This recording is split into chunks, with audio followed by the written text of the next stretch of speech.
So, welcome, Gina, to the Authentic and Brave podcast. I'm so excited that you're here. Thank you so much for having me. Yeah. What did you think when I asked you to come on?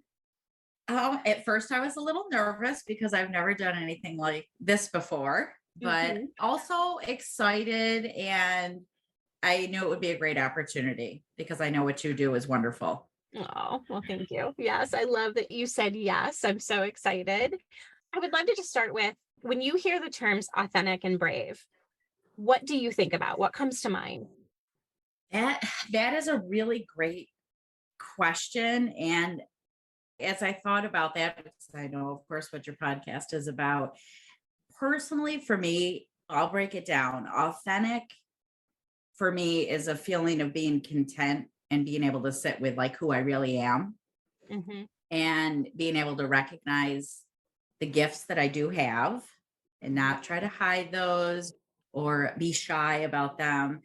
Because then when I live my life and I connect with others, then I can be confident just to be me and knowing that I've got these gifts and that I can share them. They're unique from everybody else. I recently had a conversation with our youngest son, and we both shared the same experience. And it's probably about when I was in my 20s. I just remember sitting and thinking, I'm the only me. Hmm. Like, there's only me, there's only me. It was almost like a meditation. I would just repeat it. And sometimes in my Hmm. life, I'll think that again. It's a kind of a weird feeling. And he said, I've done that too. So that was kind of neat because it just being able Yeah. to celebrate, really, it's just me and I can just be who I am. That's a good Hmm. thing. And then brave, that is being able to do hard stuff, like facing areas of my life where I could do better, recognizing a couple years ago that I felt like I really needed a deeper connection with faith or having hard conversations authentically, not being afraid to say what's on my heart, to my husband or children or friends, and then making tough choices, like maybe even accepting that there aren't right or wrong decisions, Hmm. but being able to choose a direction and then boldly, bravely go forward with it. And then it just may work, like retreats and wandering wellness. Yeah. Yeah. I know a little bit of your story, but would you be willing to share just a little bit of what your gifts are and how you're now using them with your company and your retreats and what you do? Sure. So my husband and I have come up to the Adirondacks for almost 32 years now. And 6 years ago, we were afforded the opportunity to get our own little place and a nice little lake in Inlet, New York. And at that time, I had a friend that taught meditation, and she asked me if I would host a meditation retreat for her. And I just needed to be the host. And I love hosting and pampering people. So I said yes, of course. And from that, it just grew. I did a couple of retreats with her. I met amazing women who encouraged me to, you could do this. So just little tiny baby steps. It grew into me then organizing and hosting the retreats at our camp. And now that has transpired into day retreats and workshops and classes. And really what drives me to do that is just being able to make a difference for people. And I love, love, love connecting people. It's not just the guests that get connected, but then also the people that are passionate about what they do for others, wellness and self-care and helping others through situations or be their best self, whether it's nutrition or ways to relax. So that's how it evolved slowly. Again, it was Uh-huh. 6 years. I never imagined, but it's been wonderful. You talk a little bit here about some of your gifts and some of the things that kind of open to you over time. It wasn't necessarily that you had a plan. It was that you were open to the Mhm. unfolding of kind of what you want to do and your gifts. How did you figure out what your gifts are, or even are currently still figuring out what your gifts are? That's a really good question. My professional life, I've been in sales and project management. I started off wanting to be a teacher. So I knew that I enjoyed teaching or introducing things to people or exposing people to new ideas and things like that. So I think that it just my gift of organizing and pulling things together to create an experience is just kind of transformed over from a project management aspect of it to something that was truly an experience for the guests that we have. And then through that, I was able to see the difference that it made in people's lives and the joy or the relaxation that it would provide when people were at the different events that I would put on. Mhm. And that brought me joy and satisfaction and kind of fired me up to do more. That's awesome. That's awesome. For those listening who've never done a retreat, never done a self development or self care workshop day that you host throughout the year, can you tell us a little bit about one of those experiences? Like, why would somebody go to something like that? What do they gain out of it, from your experience of running these or attending even? Sure. So the classes, the workshops are, of course, just a really short time away, just a break from regular life to connect with other like minded people that are interested in whatever the topic may be. Just a fun thing. Life is so busy now. There are so many things thrown our way, so high expectations with everything we do from work to families to extended families and beyond. The classes and workshops are just a little short time away to maybe learn something new or dive deeper into something you've already tinkered with, or maybe it's something that you've tried before and let go and you want to reconnect with a way to take care of yourself. The day retreats, those are set up for a huge exposure to a whole bunch of different ways to find relaxation, self care, wellness. And it's basically 6 to 8 hours of being pampered, great food, some pampering treatments like chair massages or facials or Reiki. And then great speakers are brought in that are passionate about what they do. Mhm. That I often say that not everybody's journey is the same, not everybody's self care needs are the same. And even our own change from day to day, year to year, month to month. So just being able to find the thing that fits right at that time. So the day retreats are set up like that to Mhm. expose and give you a chance. Again, get away for a day, relax if you can afford that time. And then the weekend or the getaway respite retreats, those are just, I'll go dive a little deeper. You truly can disconnect, truly can relax, full massage treatments.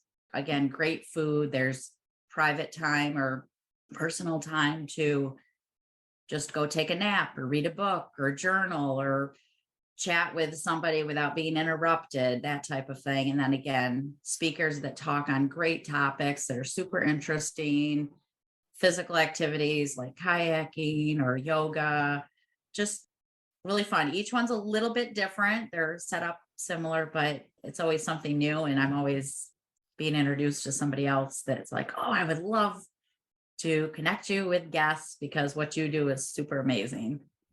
Yeah. I mentioned in an earlier podcast episode that that's how I met you, was Yes. going to one of your treats, not knowing you, not knowing anything other than I want to get away. This looks really cool. I love the Adirondacks. And I stood on the dock as you came across in your boat and Yep. had a wonderful, relaxing time. It was just what I needed, Oh, and thank you. you and I connected and, started our friendship and have been back to your wonderful, beautiful facility and your barn for the workshops many times and have just gained so much for myself. The reminder to take care of myself, the reminder that there's a community of women like yourself Mm, who are interested in kind of cutting through some of the BS, cutting through like 100%. the small talk and talking about some of the real things that we go through and some of the triumphs and the wonderful pieces of our lives, but also some of the struggles, to know that we're not alone.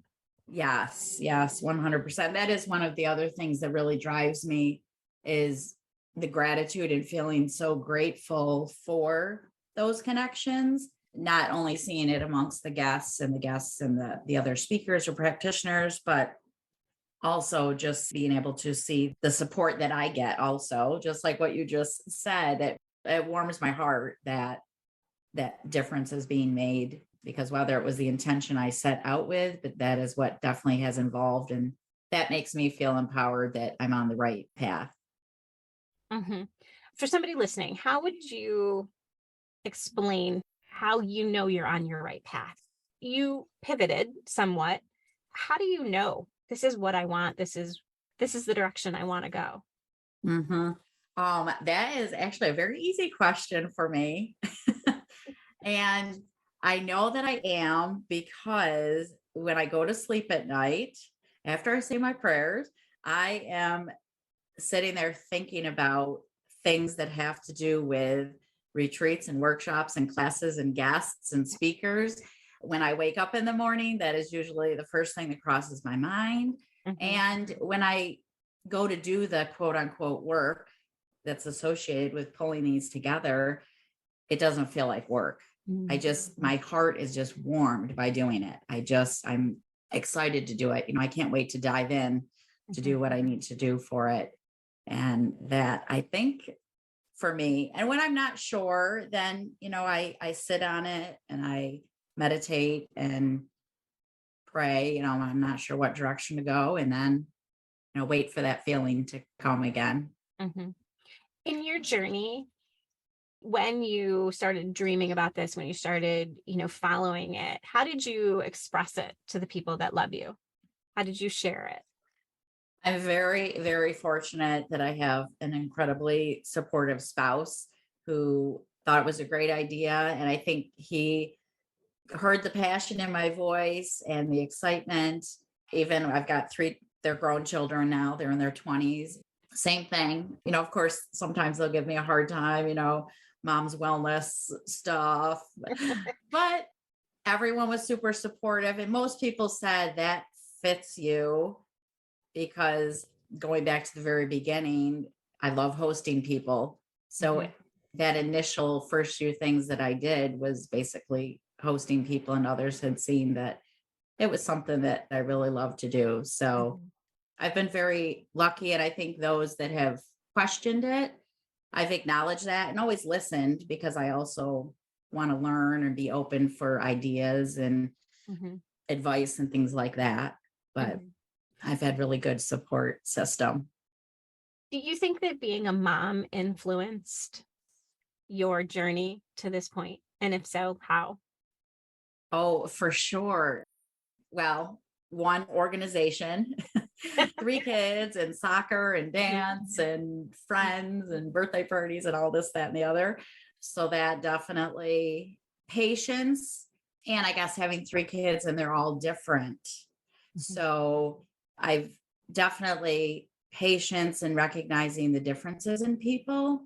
I'll have a group of maybe 20 ladies, some of the larger retreats I have at our camp, and they're all in these different amazing places in their lives, and face incredible challenges. And just to be non-judging and supportive and open, and sometimes they just want to talk, sometimes they just want to sleep.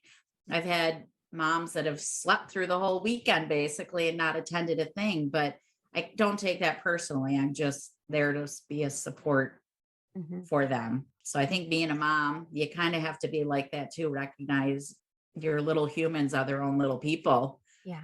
Yeah. And yeah, just give them some tools and Well, and I also love. hear in that, yeah, the love piece and the non-judgment piece, that Hmm. every person is different. Everyone has a different inner voice that drives them to do different things. And I think so often it's hard for women to prioritize self-care and to say, okay, I'm going to go away for an hour class or a full day workshop. Who's going to watch the kids? Or in the weekend is it does take organization and Hmm. come in and you're tired. Yes. Yeah. Yes. And so Yes. that the love and the non-judgment that you give people and you give them space. a word I would use that I associate with you is you give people a sense of home. And like Oh, home thank you. of Camp Loon, the Adirondack camp that you own, the barn that you have your Mhm, workshops, but also a sense of coming back home to yourself. All of the mhm. retreats, all of the work that I've done with you or been lucky to be part of, you encourage people to take the space and to go home internal, whatever that Mhm. is, whether it's I sleeping through love the that. weekend or whether it's really connecting with people. Right, right. I love that. Thank you. Yeah, I've never thought of it that way. Yeah. I mean that to me is one of your gifts is you have many, but that is one. One of the first retreats I went on with you, and maybe it's changed over time and you can say, but you had three words: purpose, passion, and positivity that Yes. underline, and maybe there's more words too if you want to jump in and add them, but those kind of underlie all that you do. How did you come up with those?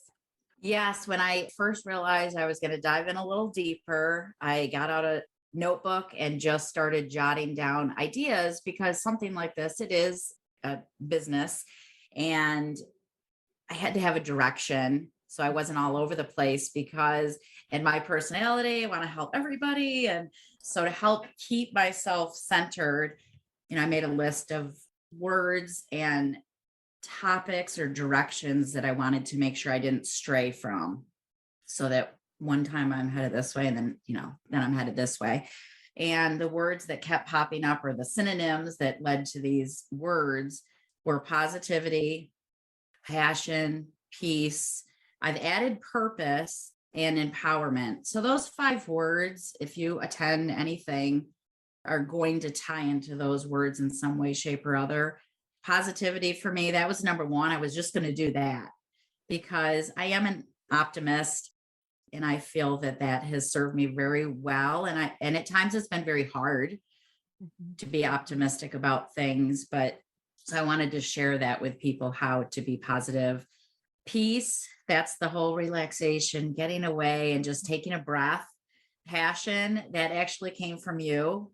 Because if you live with joy and passion, and there's things in your life that make you feel great, helps you get through things, the hard times.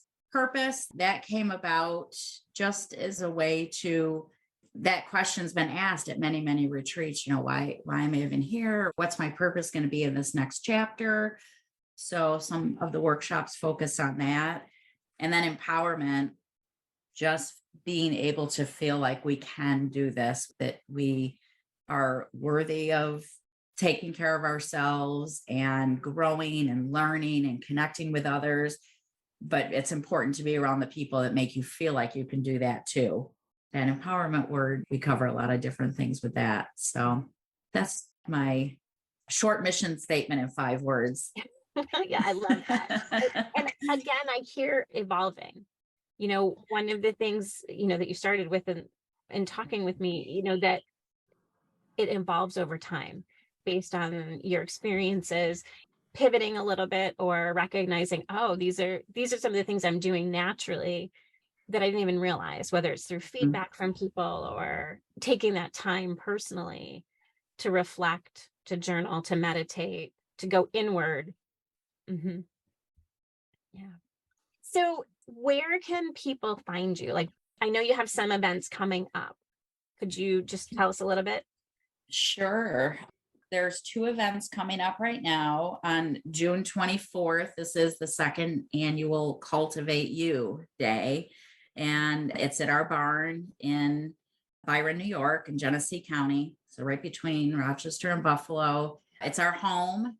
Our property's kind of cool. We live on an old dairy farm. We've got this great building that we use to entertain, and people gather there. So, it's a great day of workshops, speakers, pampering. Every guest gets a pampering treatment. I have a select number of partners that come in. They're not really vendors. Some you can purchase their things, but it's not like a wellness vendor show. It's very much select individuals that share their passion, whether it's services or products. And that's again June 24th. And then in September, I have 2 back-to-back retreats at our camp at Camp Loon in the Adirondacks. Those are the respite getaway retreats. So 3-day retreats. And I would like to say that, there are a lot of retreats out there.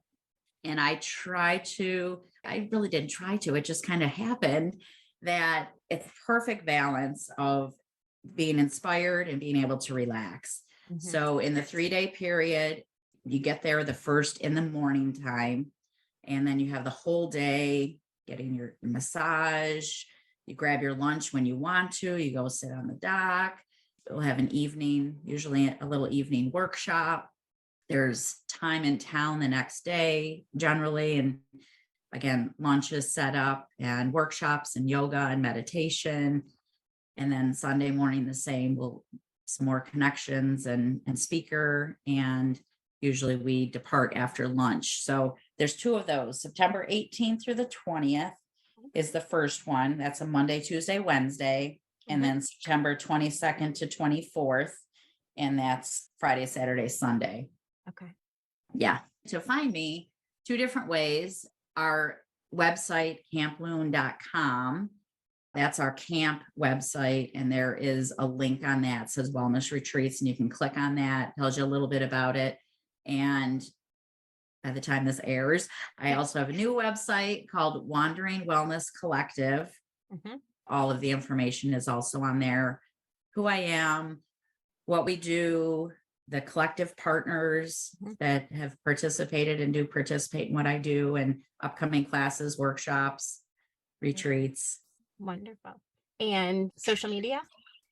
I've just joined Instagram. Love it. And I have a friend who is a little bit younger who is helping me too. That was one of the things I recognized I need to improve on. So Instagram, and Camp Loon Retreats does have a Facebook page. Wandering Wellness will have a Facebook page as well.